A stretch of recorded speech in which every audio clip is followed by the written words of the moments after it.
찬송가 384장 찬송합니다.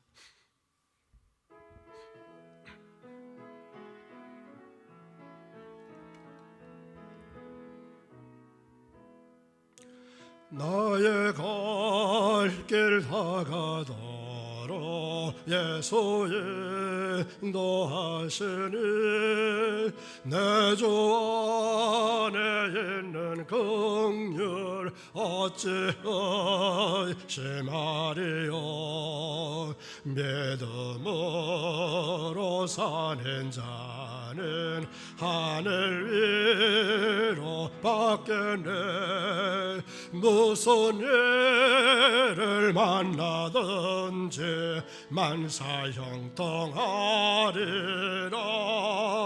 무슨 일을 만나든지 만사형통하리라.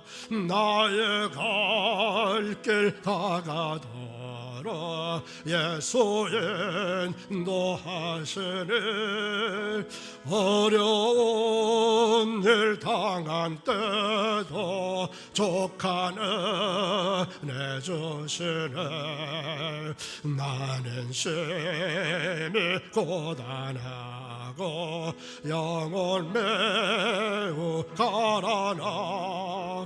나의 앞에 반석에서 샘물 나게 하시네. 나의 앞에 반석에서 샘물 나게 하시네. 나의 갈 길 다가도록 예수 인도하시네. 그의 사랑 어찌 큰지 말로 할 수 없도다. 성령 감화 받은 영혼 하늘나라 갈 때에 영영 부를 나의 찬송 예수 인도하셨네. 영영 부를 나의 찬송 예수 인도하셨네.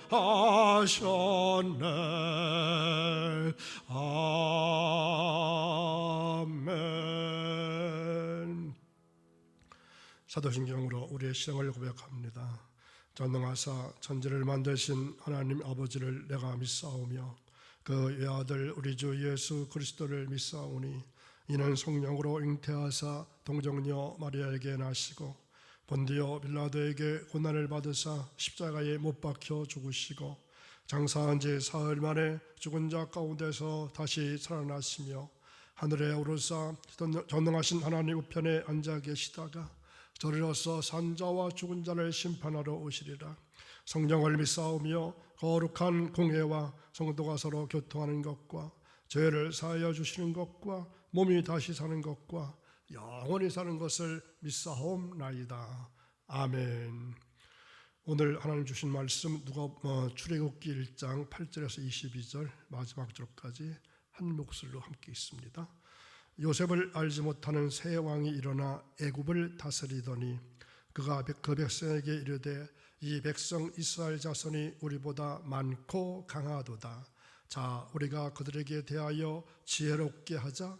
두렵건대 그들이 더 많게 되면 전쟁이 일어날 때에 우리 대적과 합하여 우리와 싸우고 이 땅에서 나갈까 하노라 하고 감독들을 그들 위에 세우고 그들에게 무거운 짐을 지어 괴롭게 하여 그들로 바로를 위하여 국고성 비돔과 라암셋을 건축하게 하니라.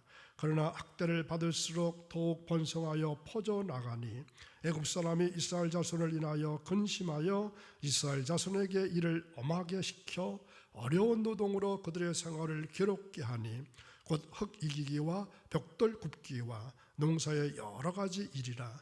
그 시키는 일이 모두 엄하였더라.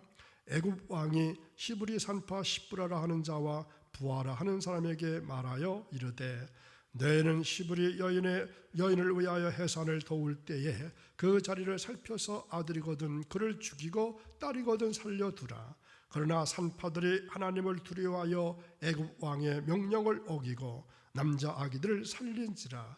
애굽 왕이 산파를 불러 그들에게 이르되 너희가 어찌하여 이같이 하여 남자 아기들을 살렸느냐.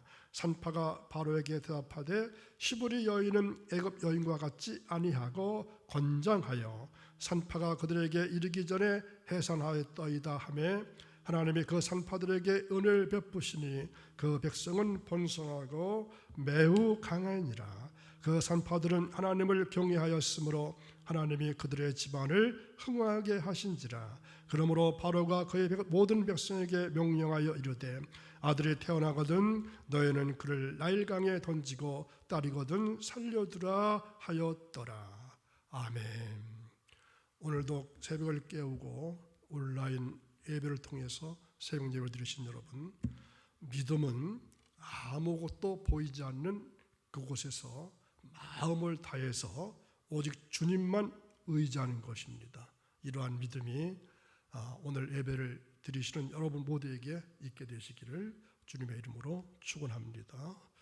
오늘 말씀의 제목은 이스라엘을 압제한 애굽의 바로, 이러한 제목입니다. 오늘 말씀에서 찾아볼 키워드는 애굽을 떠날 자들은 어떤 자들인가? 비돔손과 람세성은 어디를 말하나? 출애굽 신앙은 무엇을 뜻할까요? 시브리 산파, 십브라와 부하. 이 특별히 이 네 키워드를 생각하시면서 말씀을 들어보시기 바랍니다. 오늘 말씀은 모세가 태어나기 직전입니다. 이스라엘의 번영을 극도로 혐오하는 새로운 왕 바로에 의해서 이스라엘이 아주 참혹하게 또 비참하게 핍박받는 상황이 묘사됩니다. 때는 야곱이 이주한 애굽으로부터 이주로부터 350여 년이 흐른 때 요셉을 비롯한 당대의 사람은 다 죽고 이제 새로운 왕조의 새 왕이 들어선 때입니다. 이스라엘 백성은 이미 하나님의 의지 세계에서부터 하나님의 백성으로 택해 주셨기 때문에 아무리 오랫동안 애굽에 살고 있었고 애굽 말을 하고 있었고 애굽 물과 음식물을 먹고 애굽 옷과 애굽의 학문과 교육과 예술 또 정치 또 환경에 살고 있었다 할지라도 어디까지나 이스라엘 백성이면 틀림없습니다. 반대로 애굽 사람이 이스라엘의 흉내를 내어도 그는 애굽인입니다. 그러므로 우리는 애굽에 살고 있다 할지라도 조만간에 애굽을 떠날 자들입니다. 그러므로 이 애굽을 떠날 때에는 가나안에 살 수 있는 실력을 쌓아 놓아야만 합니다. 때가 되면은 이스라엘은 누구나 출애굽하도록 되어 있습니다. 그때 나는 어떤 모습으로 출애굽할 것인가, 어떤 실력으로 하는가에 문제가 있습니다. 8절에 보면은 요셉을 알지 못하는 새 왕이 일어나서 이러한 말씀이 있습니다. 요셉을 안다는 것은 뭘 말할까요? 하나님의 율법과 법도를 깨달은 것을 말합니다. 요셉을 모른다고 하는 것은 하나님과 관계가 없는 자라는 뜻입니다. 이런 자를 세우심도 다 하나님께서 주권적으로 섭리하셔서 하나님의 일을 시작하심을 나타내 보여주신 것입니다. 악한 왕을 세우시거나 선한 왕을 세우시거나 다 하나님의 깊고 깊으신 뜻과 경륜 속에서 이루어지는 것입니다. 요셉을 알지 못하는 왕은 하나님과 관계 있는 정치를 했지만 요셉을 모르는 왕은 하나님과 관계없는 무관한 정치를 하였습니다. 시브리 사람들을 학대하는 왕이었습니다. 하나님을 알지 못하는 새 왕을 세우신 주 하나님의 깊은 뜻을 헤아려 알지 못하면 우리는 하나님을 원망할 수밖에 없을 것입니다. 하나님이 무관심하신 거 아닌가? 하나님은 전지전능하시다는데 정말일까? 왜 나를 돌보시지 않으시지? 정말 하나님이 계시는 걸까? 이러한 쓸데없는 잡념이 생기게 됩니다. 그런데 중대한 것은 학대를 받으면 그들이 번성하지 않을 줄 알았는데 시브리 사람들은 학대 속에서도 하나님의 축복으로 번성과 창성이 허락됩니다. 애굽 왕은 이 비돔성과 람세성을 쌓도록 명을 내려서 감독을 세워 독려했습니다. 그런데 그러면 그럴수록 하나님께서는 더욱더 창성할 수 있도록 번성할 수 있도록 도우심을 해서 학대받으면 학대받을수록 번식하고 괴로움 당할수록 창성해 갔으니까 축복이 아닐 수 없습니다. 비dom손과 라암새성은 바로 이스라엘 백성의 중심지를 말합니다. 출애굽할 때 이곳에서부터 출발했습니다. 자, 그 말씀이 출애굽기 12장 37절을 보겠습니다. 이스라엘 자손이 라암셋을 떠나서 숫곳에 이르니 유아 에위에 보행하는 장정이 60만 가량이요. 그리고 야곱이 애굽에 갔을 때 바로가 특별히 이스라엘에게 준 땅이 바로 이것입니다. 자, 이 말씀은 창세기 47장 11절에 나타나 있습니다.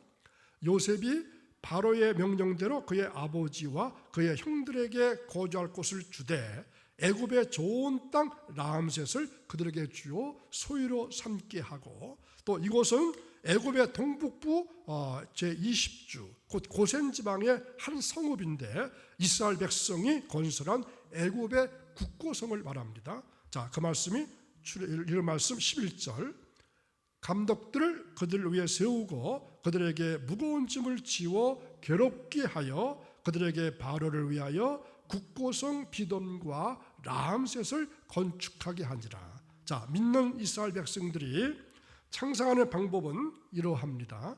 믿음의 창성과 번성은 박해가 오면 올수록, 어려우면 어려울수록 믿음은 자라는 것입니다. 고통을 먹으면서 믿음이 자랍니다. 이것이 하나님의 도우심입니다. 그러나 정작 하나님의 축복과 사랑을 받고 있으면서도 이스라엘은 깨닫지 못하고 있습니다. 그래서 그들은 하나님의 뜻을 바로 헤아리지 못함으로 해서 하나님께서 세우신 새 왕의 학정과 압제와 포악을 하나님을 원망하는 원망거리로 불평의 마음으로 빠지게 되었습니다. 우리들도 이처럼 고난 중에 시공간에 살 때에 그러한 잘못을 범할 때가 얼마나 많은지 모릅니다. 하나님 말씀하십니다. 나의 길은 너의 길과 다르고 또 나의 생각은 너의 생각과 다르다. 그러므로 우리는 하나님의 인도를 받는 자들이 되기 위해서 끊임없이 기도해야 할 것입니다.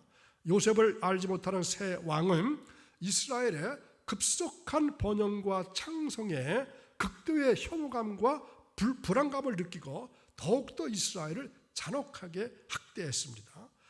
아예 이스라엘 민족성과 전통을 말살시키고 그들을 영구한 애굽의 노예로 잡아두려고 혈안이 되었습니다. 그렇지만 하나님의 뜻은 일찍이 아브라함과 맺은 언약에서 분명히 나타났듯이 그 백성을 구출해서 가나안 땅으로 인도하는 것이 하나님의 뜻입니다. 따라서 혈안이 된 바로의 잔악한 박해 속에서도 하나님은 그 백성을 보호해 주셨습니다. 특별히 고역 가운데도 보호하셨고 죽음 가운데서도 보호하셨습니다. 우리가 장차 출애굽해서 하늘나라에 갈 자이기 때문에 출애굽 신앙을 가져야만 합니다. 모든 사람은 제2의 애굽에 살고 있습니다. 그러나 우리는 애굽 백성은 아닙니다. 하나님은 애굽 땅에서 신령한 하늘나라 백성의 자격과 실력을 키우고 천국 시민으로 부요와 부강을 이루어갈 수 있도록 원하십니다. 하나님은 요셉을 모르는 왕을 등용해서 그 마음을 아주 강팍하게 해서 제2의 애굽에 살고 있는 이스라엘 백성들을 훈련시키고 연단시키셔서 애굽 사람들은 도저히 이룰래야 이룰 수 없는 이력과 경력을 쌓게 하십니다.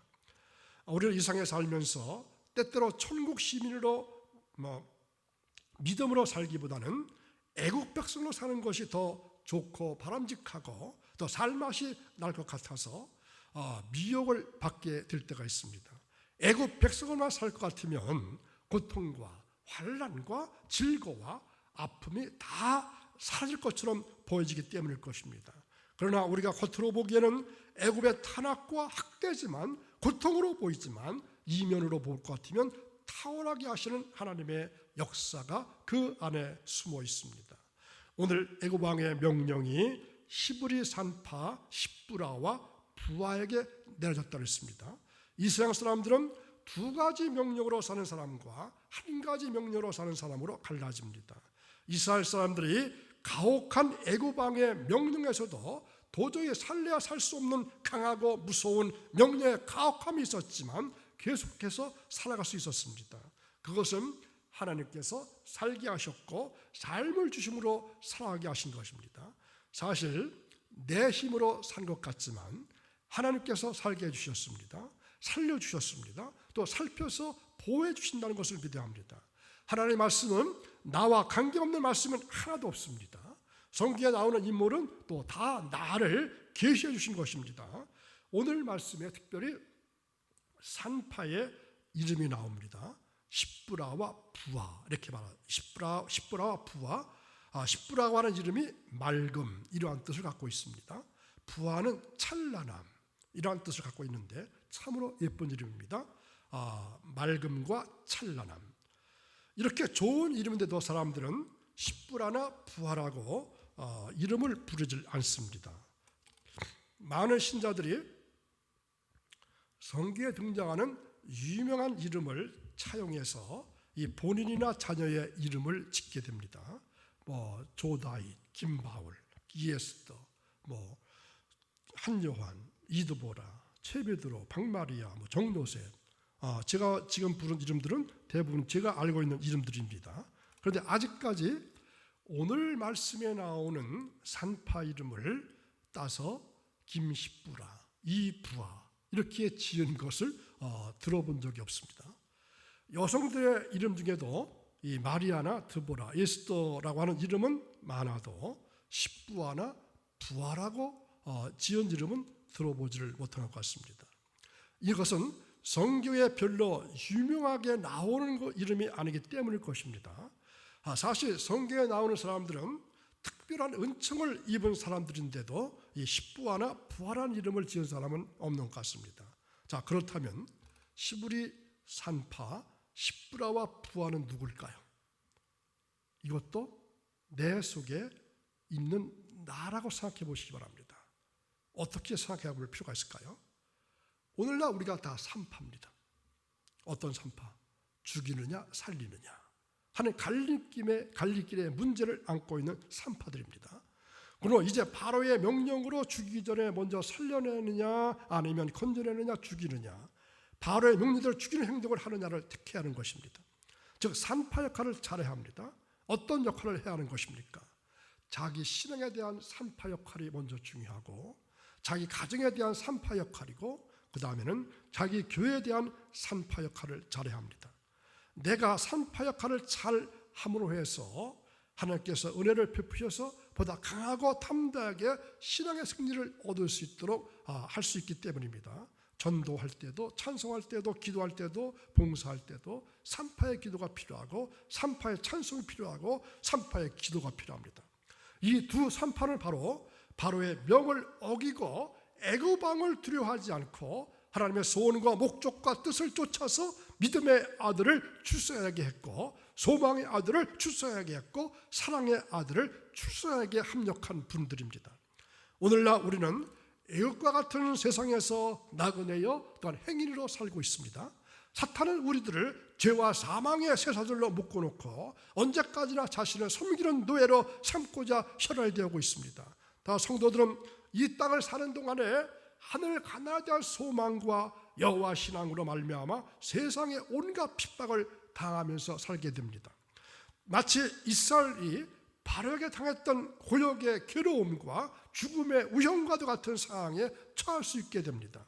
그렇지만 결코 낙심하거나 좌절할 필요가 없습니다.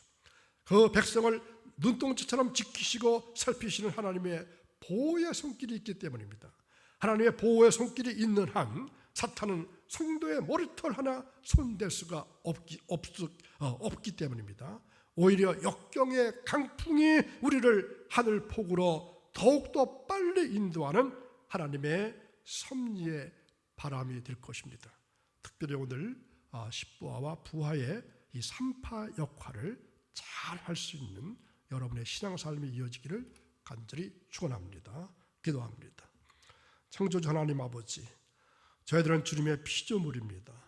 그러기에 주님께서는 우리의 안고 일어서심까지도 다 아십니다. 멀리서도 우리의 생각을 통촉하시고 우리의 혀의 말을 알지 못하시는 것이 하나도 없으십니다. 그런데도 저희들은 하나님을 두려워하지도 않고 말과 생각과 행동으로 죄를 지으면서 한 주간을 살았습니다. 하나님도 모르시고 사람도 모를 거라 생각되어져서 은밀한 중에 죄를 범할 때도 있었습니다. 성도들과 함께 있을 때는 거룩한 척 행동했지만 세상으로 나가 혼자 있을 때에는 주님의 제자인 것을 숨기고 죄악을 즐기며 살았습니다. 예배를 드릴 때는 습관적으로 회개하면서도 세상으로 나가면 또다시 같은 죄를 반복하며 살았습니다. 하나님 아버지, 우리의 연약함을 긍휼히 여겨 주옵소서. 우리에게 행하는 모든 죄악을 용서해 주옵시고 구원해 주옵소서. 하나님, 이 한날도 주님 동의하는 복된 한날이 이어지기를 원하며 예수님의 이름으로 감사하며 기도하옵나이다. 아멘.